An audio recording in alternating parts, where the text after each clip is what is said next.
ओम गुरुवे नमः।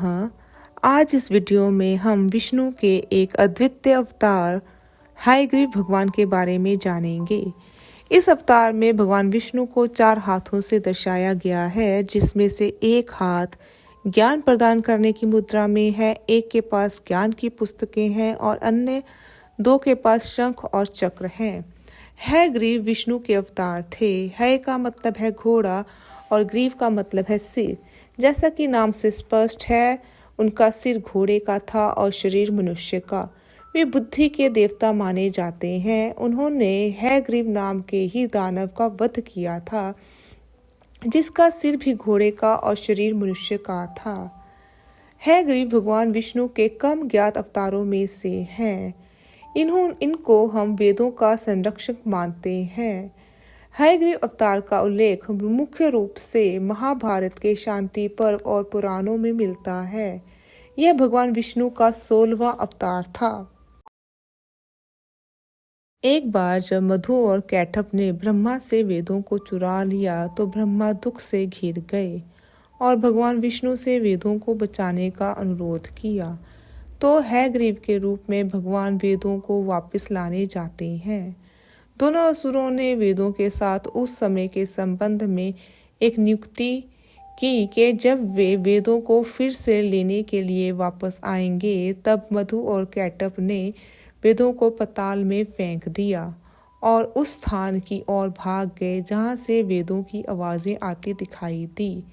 इस बीच हे राजा, अश्व सिर वाले सर्वोच्च भगवान, जिन्हें हरि भी कहा जाता है, जो स्वयं पाताल में थे, उन्होंने सभी वेदों को धारण कर लिया। ध्यान देने की बात है, वेदों को धारण करना मतलब वेदों का सारा ज्ञान ग्रहण करना। मतलब विष्णु भगवान ने हयग्रीव के रूप में सारा ज्ञान प्राप्त कर लिया। जहाँ ब्रह्मा रह रहे थे, वहाँ लौटकर ब्रह्मा को उन्होंने वेद तथा उसका ज्ञान वापस दे दिया।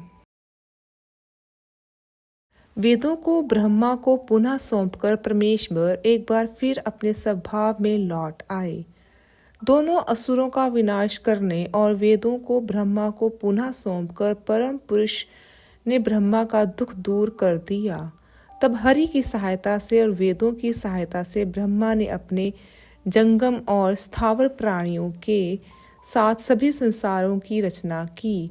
इसके बाद हरि पोते की सृष्टि से संबंधित सबसे महत्वपूर्ण बुद्धिमत्ता प्रदान करते हुए वहीं गायब हो गए और फिर उस स्थान पर जाने के लिए जहां से वह आए थे। इस प्रकार नारायण ने घोड़े के सिर वाला रूप धारण करके 2 दानव मधु और कैटभ को मार डाला और ब्रह्मा की दृष्टि से गायब हो गए। एक बार विष्णु अपनी पत्नी लक्ष्मी का चेहरा देखकर हंस रहे थे। तब लक्ष्मी को लगा कि शायद श्री हरि अब मुझे पसंद नहीं करते, इसलिए वे मुझ पर हंस रहे हैं।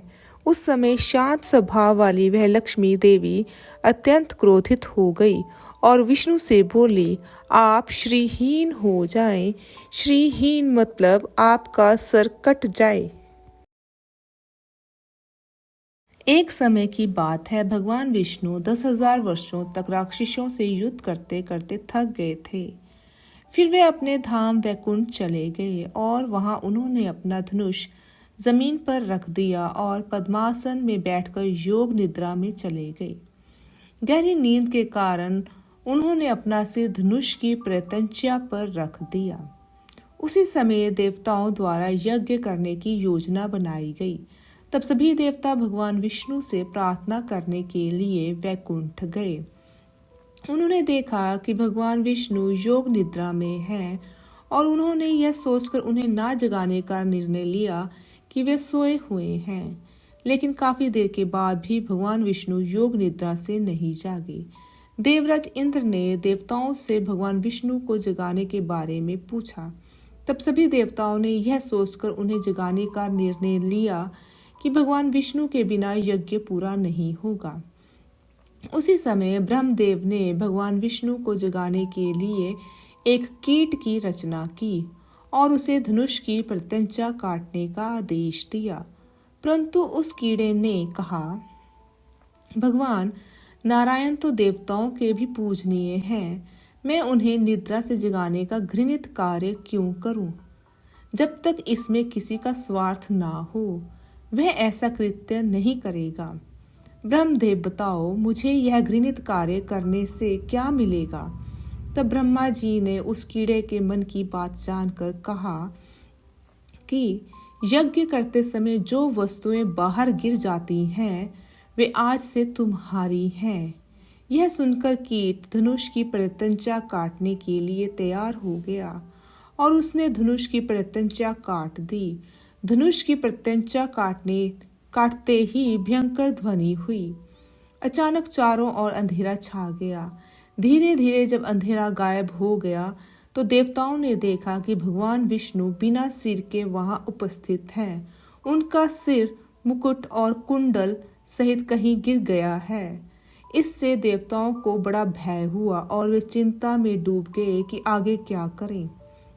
देवताओं को इस प्रकार चिंता में डूबा देखकर ब्रह्मा जी ने कहा कि संसार में कोई भी कार्य बिना कारण के नहीं होता, इसलिए हमें भगवती योग माया की आराधना करनी चाहिए तथा उन्हीं वेदों को जिन्होंने शारीरिक रूप धारण किया था भगवती दुर्गा की स्तुति करने का आदेश दिया। तब वेदों ने देवी आदिशक्ति की स्तुति शुरू कर दी। वेदों की स्तुति सुनकर देवी भगवती पराशक्ति प्रसन्न हुई। देवी के प्रसन्न होते ही देवी बोलने लगी, हे भगवान, तुम्हें डरने की आवश्यकता नहीं है। भगवान विष्णु का सिर काटने के दो कारण हैं। सबसे पहले एक बार विष्णु अपनी पत्नी लक्ष्मी का चेहरा देखकर हंस रहे थे। तब लक्ष्मी ने उन्हें श्राप दिया था कि वह श्रीहीन हो जाएं। उसी बयान के कारण आज विष्णु का सिर काट दिया गया है। इसमें दूसरा कारण यह है कि हयग्रीव नामक दैत्य ने मेरी तपस्या की है और मुझसे वरदान प्राप्त किया है कि उसकी मृत्यु भगवान हयग्रीव के हाथों से हो। अब वह राक्षस मेरे वरदान के कारण बलशाली हो गया है और संसार में ब्राह्मणों तथा साधुओं को सता रहा है। अब उसकी जिंदगी खत्म करना जरूरी हो गया है। इसलिए विष्णु को घोड़े जैसा बनाने के लिए आज उनका सिर काट दिया जाता है।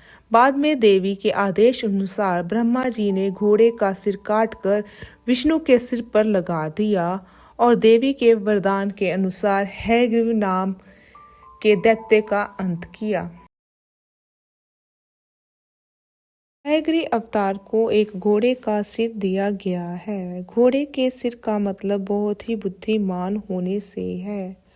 उन्हें वेदों का ज्ञाता माना जाता है। हयग्रीव की तुलना माँ सरस्वती से की जाती है जो कि बुद्धि की देवी है। वह भी वेदों की ज्ञाता है।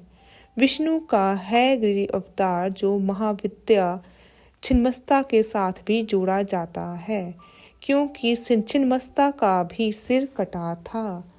माँ की साधना से साधक को योग, बुद्धि, ज्ञान, ध्यान और शास्त्रार्थ में पारंगता मिलती है। हयग्रीव अवतार भगवान विष्णु का घोड़े के सिर वाला अवतार है जो हिंदू और बौद्ध धर्म में दिखाई देता है। उन्हें मानव शरीर, सफेद घोड़े के सिर, सफेद वस्त्र पहने, सफेद कमल पर बैठे हुए दिखाया गया है। भगवान विष्णु के इस अवतार का मुख्य उद्देश्य वेदों को पुनर्स्थापित करना था जिन्हें मधु और कैटभ ने चुरा लिया था। इस अवतार में भगवान विष्णु की पूजा घोड़े के सिर वाले मानव शरीर में की जाती है। हयग्रीव वैष्णव परंपरा में एक बहुत ही महत्वपूर्ण देवता है। पवित्र और धर्म निरपेक्ष दोनों विषयों का अध्ययन शुरू करते समय उनका आशीर्वाद मांगा जाता है। अगस्त में पूर्णिमा के दिन विशेष पूजा की जाती है।